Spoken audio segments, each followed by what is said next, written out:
What's up, everybody? It's Luke James, not the singer.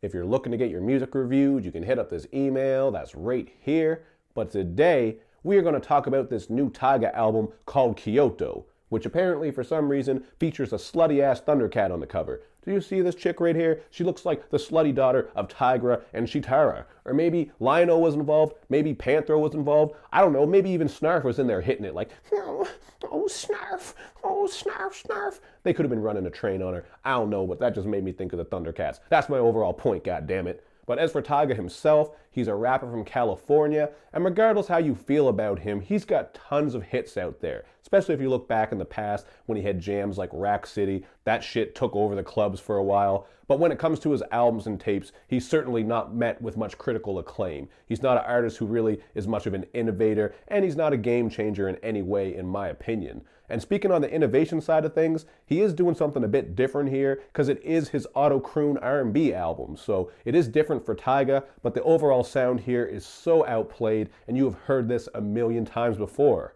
You do get a couple of island vibes with songs like Temperature, Faithful, and Holding On. I mean, these tracks are nothing new or original, but I do understand the appeal of them because they're danceable. I mean, I'm not that much of an old fogey that I don't appreciate a good dance jam.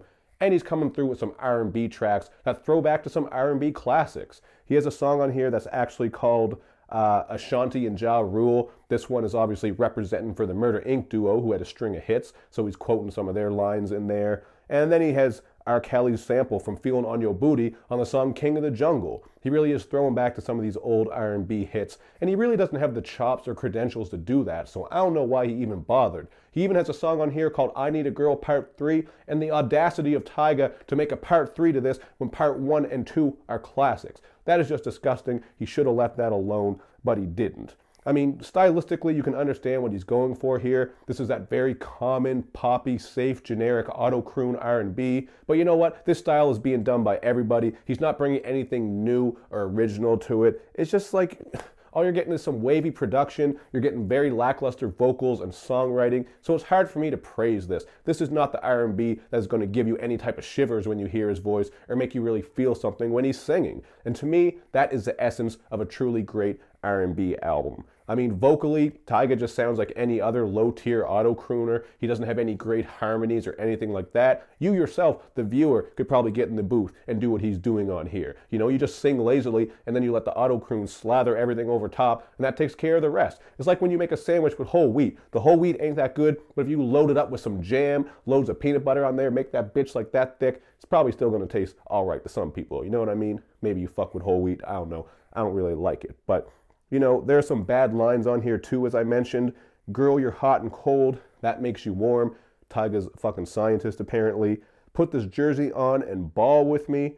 That's just like, okay, whatever. And I've been lying like the king of the jungle. Can we please stop with these Lion King, lion lines? I swear to God, this shit has been used hundreds, probably thousands of times before, man. It's played out. We don't need to hear that anymore. So, you know, honestly, there's not much more for me to say about this project. It really is what it is. You get some decent beats here and there. I can give them that, or at least give that to the producers. But the singing just has no emotion, soul, or real feeling in it, in my opinion. But maybe that's just the old head in me speaking.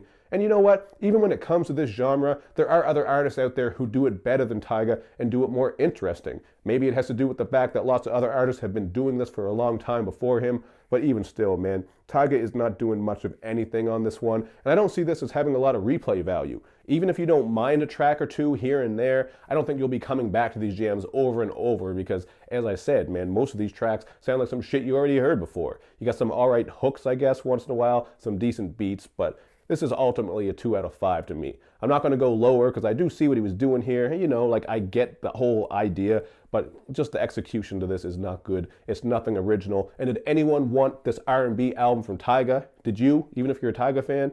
I don't know. You can let me know. Look at this shit, man. Like, I don't know. It's just disgusting. Like that spit that flew out of my mouth just now.